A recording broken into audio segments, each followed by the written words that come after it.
Okay, students, so let's continue on with some real-world examples of how to use the percent proportion. So I'm going to do 3 examples with you, and then you should be good to start working on your homework.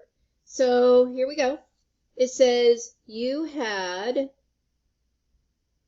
18 correct answers on a test. So write it with me. You had 18 correct answers on a test.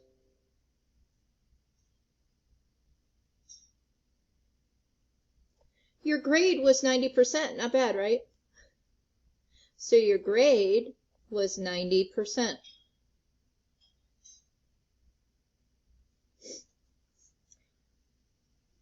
How many total test questions were there? How many total test questions were there?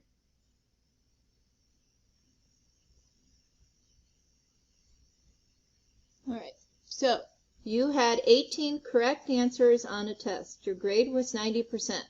How many total test questions were there? So here we go, using our percent proportion. So let's just put it on the top, right? So we know it's is over of equals percent over 100.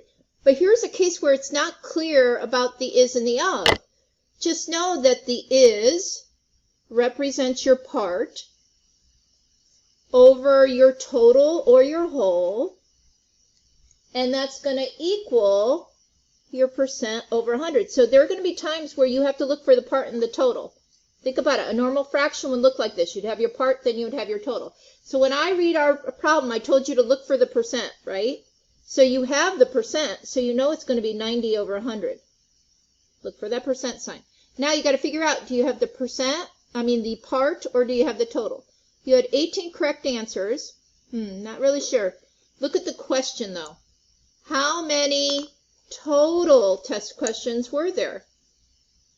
So you're looking for the total. So that must mean the 18 is your part, which would make sense. You had 18 correct. You didn't get them all correct. So here's a case where we are going to use our cross product rule. So 18 times 100 is 1800, and you're going to divide that by 90. The division on this is easy. 90 can't go into 1, it can't go into 18, but it goes into 180 twice. Bring down the 0, so the answer is 20. There were 20 questions on the test. That's the total. All right, so that was example 1. Let's do real world example 2. In a class of 30 students, 30% like to play sports.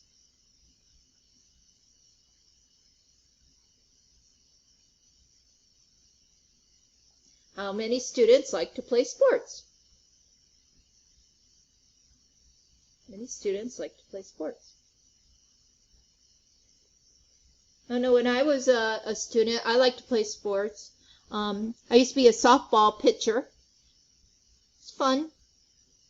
How many students like to play sports? I'm just a little bit competitive.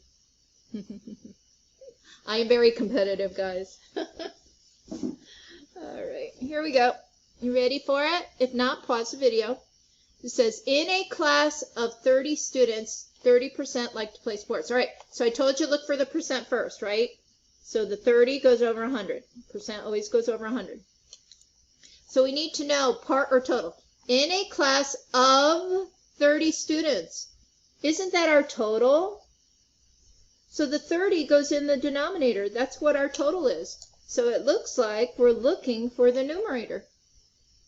We're looking for the part. So cross product rule. 30 times 30 is 900. And then you have to divide it by 100. That's easy. That's just 9. Right? I can get rid of these 2 zeros, these 2 zeros. It's just 9. So 9 students like to play sports. That seems kind of low to me. I don't know about you, but I guess that's how it worked out there. All right, so real example 3. So if we weren't in following safety procedures and etc. this year, Mrs. Taylor likes to play games, review games with her students, and one of the games I like to play with my students is called Trash-Get-Ball. And basically I give you questions and you guys shoot the basket and you're teamed up against other teams. So this sort of relates to that. All right, so you made 9 out of 20 total basketball shots. When I was a kid, I used to play horse a lot. What percent of the basketball shots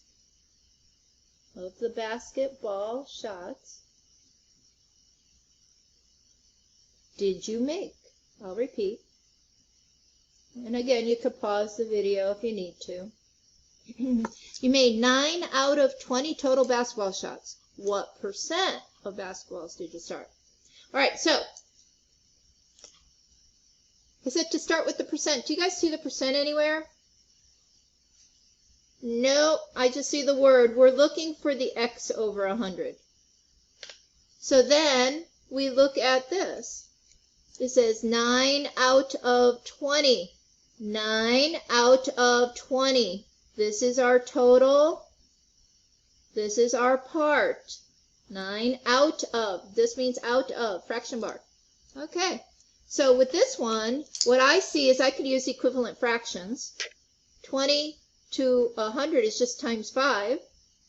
So if I multiply, you could always use cross product rule too. I told you that works every time. So you get 45. So the answer is 45%. So that's how you would solve percent problems, real world percent problems, when it's not apparent that you have the is and the of as your words. All right, so good luck on your homework.